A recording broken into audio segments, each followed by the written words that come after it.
Fala galera, tudo bem com vocês? Espero que sim, eu estou bem. Estamos aqui para mais uma videoaula, não é? No caso, a primeira videoaula pós-avaliação, não é isso? E assim como nas aulas anteriores, sugiro que vocês peguem um caderno, peguem um livro, porque nós vamos precisar, tá certo?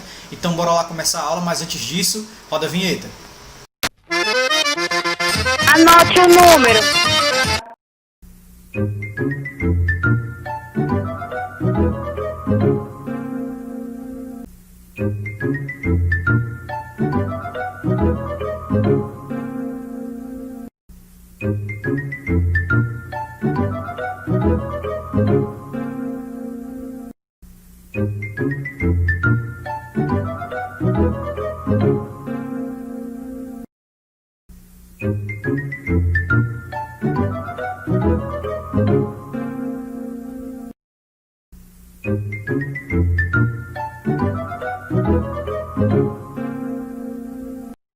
Então galera, bora lá, ó. Revolução Francesa. Porém, de antemão, primeiramente, para entender a Revolução Francesa, a gente precisa entender o contexto histórico de estruturação dos pensamentos iluministas, que sem dúvida nenhuma influenciaram ali a Revolução Francesa, tá? Então a gente vai voltar um pouco lá no Antigo Regime, tá certo? Quando eu falo em Antigo Regime, eu estou querendo falar o que, gente? É de fato o nome dado à estrutura política, social, econômica de alguns governos que existiram, tá certo? Esses governos do Antigo Regime, eles se estruturaram principalmente ali no contexto da Europa, tá? E aconteceu entre os séculos XVI e o século XVIII. Show de bola? Os governos do Antigo Regime, eles também têm uma característica, tá? Eles podem ser chamados também de absolutistas, tá certo? Nós vamos ver um pouco mais lá na frente, tá? As características dos regimes absolutistas, mas de antemão, de uma forma bem objetiva, o regime absolutista é aquele que é estruturado por uma monarquia, tá? Com o poder absoluto na figura do rei, tá? O poder absoluto na figura do rei, por isso que o nome é absolutismo. Show de bola? Mas a gente vai conseguir entender isso um pouco mais lá na frente, tá? Uma outra característica que a gente precisa ter em mente também é que nem todas as monarquias do Antigo Regime eram absolutistas, tá? Porém, a grande maioria das monarquias eram sim estruturadas a partir desse regime político. Show de bola? Quando a gente vai discutir o Antigo Regime, galera, uma das principais coisas que a gente precisa considerar é a estrutura social da sociedade, óbvio, do Antigo Regime. Show de bola? Então a gente tem uma divisão em 3 estamentos, tá? Em 3 classes sociais. Então, a sociedade do Antigo Regime era dividida em clero, nobreza e a população, tá certo? O terceiro estamento, de fato, ali era o restante da população. Show de bola? Nessa divisão de estamentos, a gente sem dúvida nenhuma consegue perceber as desigualdades sociais, políticas, econômicas, tá? Então as desigualdades sem dúvida nenhuma aparecem aí em múltiplas perspectivas, tá? Então a gente tem o clero e a nobreza como os detentores dos direitos ali, da riqueza, tá certo? Eram os detentores sem dúvida nenhuma dos privilégios, tá? O primeiro e o segundo estamento, clero e nobreza, estavam no topo, eram os mais importantes, apesar de serem a minoria da população. Quando a gente fala na maioria da população, a gente precisa ter em mente que a maioria da população está no terceiro estamento, está na base da pirâmide lá em relação à importância, São, entre aspas, os menos importantes quando a gente fala na perspectiva econômica. Era a população pobre, tá certo? Formado pelos burgueses, tá? Que estavam inseridos ali no terceiro estamento. Os burgueses ali eles tinham, de certa forma, uma importância econômica no contexto da Europa, tá certo? Mas eles ainda entravam ali em divergência com a nobreza, tá? Então não chegavam a ser os nobres. Eles lutaram por isso sem dúvida nenhuma e tiveram um papel muito importante ali na Revolução Francesa e na estruturação dos estados nacionais aí na Europa, tá? Porém, a burguesia fazia parte do terceiro estamento, junto com os camponeses, com os artesãos. Então, na tela de vocês está aparecendo aí uma das principais maneiras em que as desigualdades sociais se materializavam, tá certo? Então, esse sem dúvida nenhuma foi um período marcado pelas injustiças e insatisfações sociais, tá? O que era que a gente tinha? De um lado, existia o aumento da pobreza, E do outro lado existiam as grandes construções, né, como o Palácio de Versalhes, que está aparecendo aí para vocês, né, que era lá na França. O que é que a gente tem, galera? Embora existissem outros governos, outras monarquias absolutistas ali no contexto da Europa, os historiadores, os cientistas, quando vão analisar ali o período do Antigo do Regime e os governos, eles citam principalmente o contexto da monarquia francesa, tá? Eles citam a França principalmente.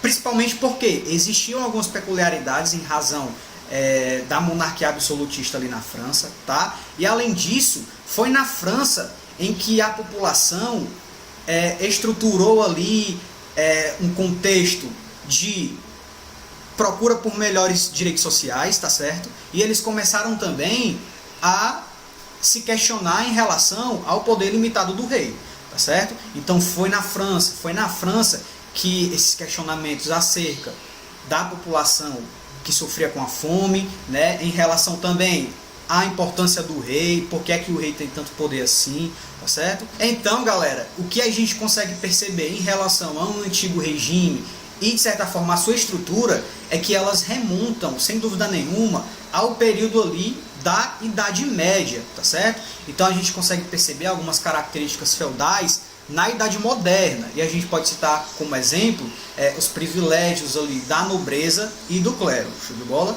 Então, galera, de forma objetiva, fazendo resumão aqui sobre esse período que antecedeu a Revolução Francesa, a gente pode perceber que a França contava, né, nesse período anterior à Revolução, contava com a maior população da Europa, tá certo? A França, popularmente, né, na perspectiva populacional, era a maior potência, tá certo? E isso, sem dúvida nenhuma, iria trazer muitos contrastes, principalmente na perspectiva social, não é isso? Então, muita gente, as diferenças, sem dúvida nenhuma, vão aparecer. Show de bola?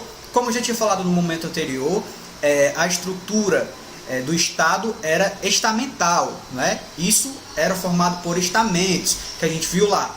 Então, no topo, a gente tinha o clero, no meio a gente tinha a nobreza e embaixo a gente tinha o restante da população. Para a gente ter noção da desigualdade, o clero e a nobreza fazia parte de 5% da população só.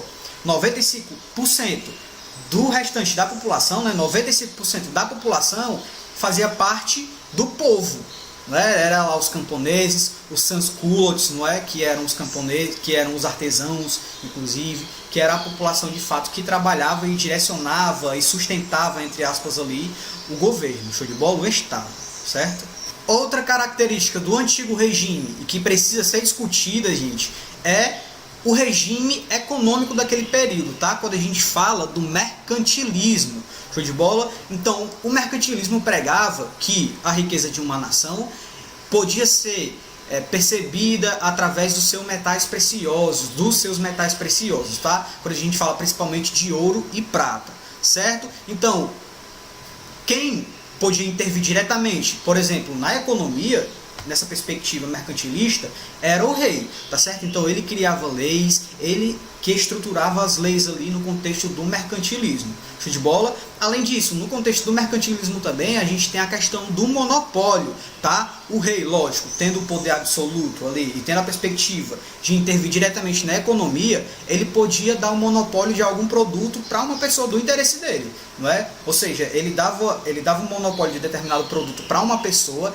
e essa pessoa ela poderia produzir, somente ela, no caso, somente ela poderia produzir, somente ela poderia vender e exportar aquele determinado produto. E isso, sem dúvida nenhuma, causava um descontentamento em relação aos restantes dos produtores, não é isso? E lógico, outra característica que a gente já discutiu no momento anterior, que acontece no antigo regime, é a perspectiva política, a política do absolutismo, não é isso? Que direcionava o poder total ao rei, o rei ali que iria ter o poder total diante da sua monarquia, show de bola? Então, um dos principais exemplos vai aparecer aí na tela de vocês, tá? O maior exemplo, inclusive, desse tipo de governo é o governo do Luís XIV, o mais famoso rei da França, conhecido como o Rei do Sol, Atribui-se a ele, gente, a frase que fala: o Estado, né, a frase que significa o Estado sou eu, não é? Então essa frase aí, sem dúvida nenhuma, vai resumir bem o que é o absolutismo, né? O que é aí a figura do rei como a figura absoluta, a figura principal da monarquia. Show de bola?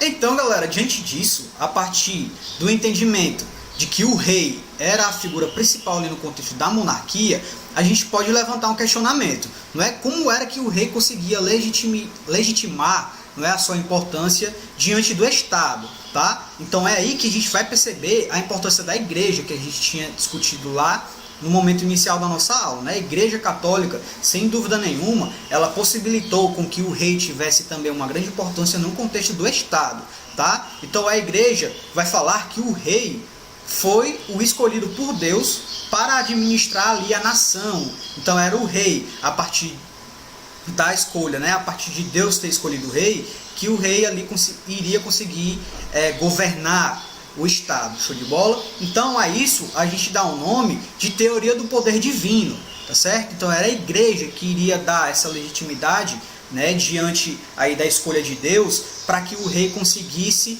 governar ali e desenvolver todas as perspectivas acerca da nação, ali, do Estado absolutista, do Estado monárquico, tá certo? Então, galera, lógico, para finalizar, para conseguir materializar o conteúdo que a gente viu no decorrer dessa videoaula, a gente precisa resolver um exercíciozinho, né? Então eu sugiro que vocês abram o livro aí, ó, na página 337, para a gente resolver essa questão objetiva aí, ó, a quarta questão, tá? Que foi sobre o assunto que a gente acabou de ver anteriormente, né? Então bora lá, ó. Quarta questão, página 337. No regime absolutista, o rei tinha poder absoluto, detendo controle sobre tudo. Que teoria justificava esse poder do rei? Assinale a alternativa correta. Bora lá. Item A, teoria da revolução? Não, né, galera? Nada a ver. Teoria do poder divino? Olha aí. Então a gente já encontrou o item correto, né, galera? O item B aí, ó. Teoria do poder divino. Ou seja, o rei, né, o monarca, ele tinha sido a pessoa que Deus escolheu para administrar ali a nação, né, para desenvolver todas as atividades relacionadas ali ao Estado. Show de bola? Então era a igreja que legitimava o poder do rei, tá? No contexto ali do antigo regime na Europa. Show de bola? Então marquei aí, ó, item B, teoria do poder divino.